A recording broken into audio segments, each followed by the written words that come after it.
انشاءاللہ۔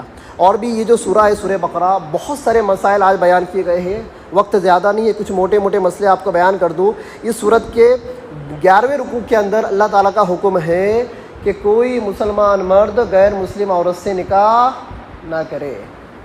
پھر حکم دیا کوئی مسلم عورت غیر مسلم مرد سے نکاح نہ کرے، گرچہ وہ بڑے خوبصورت ہو، لیکن ایک ادنا سا غریب سا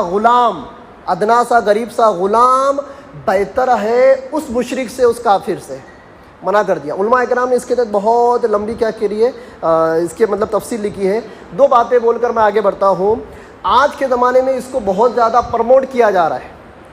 میرے پاس بھی کچھ نکاح پڑھانے کے لیے آئے تھے، میں نے ڈائریکٹ حملہ کیا، جو تم یہاں پر اسلام قبول کر رہے ہو نا، یہ تم اسلام کی حقانیت کو سمجھ کر اسلام قبول نہیں کر رہے ہو، یہ بس تمہارا افیئر، محبت، لو، اس کی وجہ تم کیا کر رہے ہو، اسلام قبول کر رہے ہو۔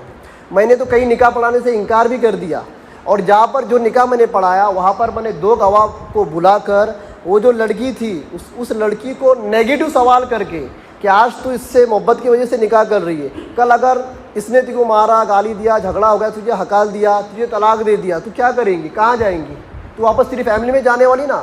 پتہ یہ چلا جب تک یہ ہے تب تک تیرا اسلام، یہ ختم تیرا اسلام ختم۔ ایسا اسلام قابل قبول نہیں۔ اور جو ہمارے نوجوان اس کو پروموٹ کرتے ہیں نا کہ یار فلاں نے غیر مسلم سے نکاح کرا، بہت بھاری کام ہے، کوئی بھاری کام نہیں کرا دوست۔ تم غلط چیز کو اور غلط کام کو پروموٹ کر رہے ہو۔ اپنی ذہنیت کو بدلو۔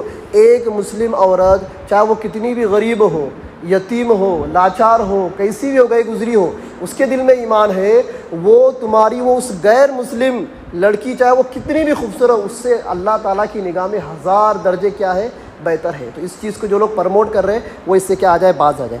آگے ایک بہت بڑا مسئلہ میں آپ کو بیان کر دوں، بہت ساری چیزیں ہیں، ابھی تک دوسرے پارہ ہی ختم نہیں ہوا، تیسرا پارہ آدھا ہوا ہے۔ ایک بہت ہی بہترین مسئلہ یہاں پر ہے، وَيَسْأَلُونَكَ عَنِ الْمَحِيضِ قُلْ هُوَ أَذًى فَاعْتَزِلُوا النِّسَاءَ فِي الْمَحِيضِ وَلَا تَقْرَبُوهُنَّ حَتَّى يَطْهُرْنَ فَإِذَا تَطَهَّرْنَ فَأْتُوهُنَّ مِنْ حَيْثُ أَمَرَكُمُ اللَّهُ إِنَّ اللَّهَ يُحِبُّ التَّوَّابِينَ وَيُحِبُّ الْمُتَطَهِّرِينَ۔ اس آیت کے اندر سوال کیا گیا ہے کہ اللہ کے نبی بتائے یہ حیض جو ماہواری جو عورتوں کو آتی ہے، اس کے بارے میں اسلام کیا کہتا ہے؟ اللہ تعالیٰ نے صریح حکم بیان کر دیا، قُلْ هُوَ أَذًى، یہ ماہواری ایک طرح کی گندگی ہے، فَاعْتَزِلُوا النِّسَاءَ فِي الْمَحِيضِ، یہ ماہواری کے جو دن ہوں گے نا، ان دنوں کے اندر تم کیا کرو، اپنی عورتوں سے دور رہو۔ پھر اللہ بولتے تمہاری عورتیں تمہارے لیے کھیت کے مانند ہیں، جس طرح سے کھیت کے اندر دانہ ڈال کے غلہ نکلتا ہے، اسی طرح سے عورت سے نکاح کرنے کے بعد بھی کیا ہوتے ہیں، بچوں کی پیدائش، وہاں سے اناج کی پیدائش ہوتی ہے، یہاں سے عورتوں سے کیا ہوتی ہے، بچوں کی پیدائش ہوتی ہے۔ پھر اللہ تعالیٰ فرماتے ہیں فَأْتُوا حَرْثَكُمْ أَنَّىٰ شِئْتُمْ، جس طرح سے تم اپنے کھیت میں جدھر سے چاہو ادھر سے آ سکتے ہو، تو تم اپنی بیوی کے پاس بھی جس طرح سے چاہو اس طرح سے آ سکتے ہو۔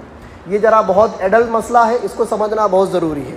علماء نے اس کی تفسیر کے اندر لکھا ہے، یہاں پر جماع کی پوزیشن اللہ بیان کر رہے ہیں کہ بھائی جماع کی پوزیشن کیا ہونی چاہیے۔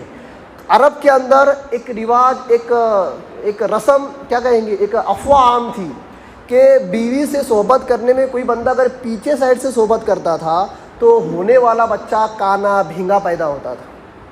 کیا ہوتا تھا؟ اللہ تعالیٰ نے اس رسم کو ختم کیا۔ تم اپنی بیوی سے کسی بھی طرح سے، کسی بھی پوزیشن سے، آگے سے، پیچھے سائڈ سے، ہر طرف سے تم اپنی بیوی سے جماع کر سکتے ہو۔ خیال رہے اگلے راستے میں ہی ہونا، پیچھے کے راستے کے اندر جماع نہیں ہونا۔ تم کسی بھی طرح کی پوزیشن کو تم اختیار کر سکتے ہو، اس میں کوئی دقت نہیں ہے۔ اور یہ جو نظریہ جو لوگوں نے پال رکھا ہے نا کہ اس طرح سے پوزیشن لوں گے، پیچھے کے سائڈ سے پوزیشن لوں گے تو اس سے بچہ بھینگا پیدا ہوگا، اندھا پیدا ہوگا، کانا پیدا ہوگا، یہ ایک زمانے جاہلیت کا ایک افواہ تھی، خام خیالی تھی، اس کو اسلام نے کیا کر دیا، ختم کر دیا۔ پھر اللہ تعالیٰ آگے فرماتے ہیں وَاتَّقُوا اللَّهَ، ایسے معاملات میں اللہ سے ڈرتے رہو، وَاعْلَمُوا أَنَّكُمْ مُلَاقُوهُ، یہ بات بھولو مت کہ تم اللہ سے ملاقات کرنے والے ہو۔ کیوں؟ بیوی سے اکیلے میں تم کیا کر رہے ہو کسی کو نہیں پتہ، پر اللہ دیکھ رہا ہے۔ وَبَشِّرِ الْمُؤْمِنِينَ، اور یہ بشارت ہے مومنوں کے لیے۔ اور اس کے آگے بھی دودھ پلانے کا بھی تذکرہ ہے کہ بچوں کو عورت مائیں کتنے دن تک دودھ پلائے، دودھ کیسے چھڑانا ہے۔ پھر اس زمانے میں کسی عورت کو دودھ نہیں آ رہا ہے تو دودھ پلانے والیاں ہوتی تھی، اس کا مکمل تذکرہ ہے، انشاءاللہ اس کا تذکرہ بھی آگے آئے گا۔ پھر آگے دوسرے پارے کے آخر میں ایک چھوٹا سا ایک قصہ ہے، اب وہ قصہ بیان کرنا وقت بہت زیادہ ہو گیا، انشاءاللہ وہ آگے آئے گا قصہ، تب انشاءاللہ اس کو میں بیان کر دوں گا۔ اس صورت کے اندر آخر میں آئی ہے آیت الکرسی، بس آیت الکرسی پر آ کر میں اپنی بات ختم کر دوں. آیت الکرسی کی وجہ سے سورہ بقرہ کی فضیلت پورے قرآن میں سب سے زیادہ ہے. آیت الکرسی کی فضیلت یہ ہے کہ کوئی بندہ نماز کے بعد، ہر نماز کے بعد آیت الکرسی کو اگر پڑھ لے تو اس کو جنت میں جانے سے ایک ہی چیز مانے ہے، وہ موت.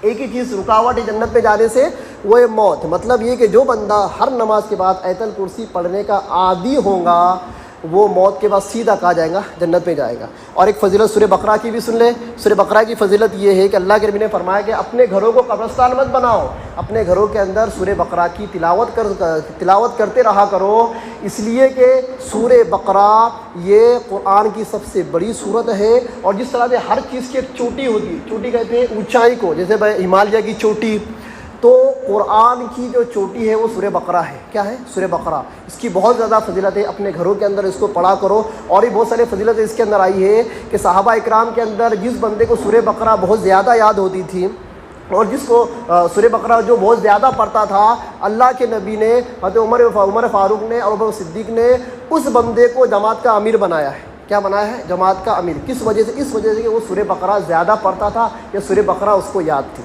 تو بہرحال آج کی تراویح کے اندر سورہ بقرہ ختم ہو گئی. انشاءاللہ اب سورہ آل عمران شروع ہوئی ہے.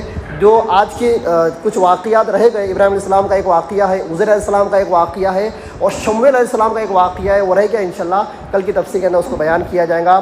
اللہ سے دعا کرے کہ اللہ تعالی ہمیں صحیح نہج کے ساتھ قرآن کو سمجھنے کی توفیق عطا فرمائے، اور جو کچھ کہا گیا، تفسیر بتائے گئے، اس پر عمل کرنے کی توفیق عطا فرمائے. دعا پڑھ لیں. سبحان اللہ بحمدہ، سبحانک اللہم وبحمدک، وتبارک اسمک.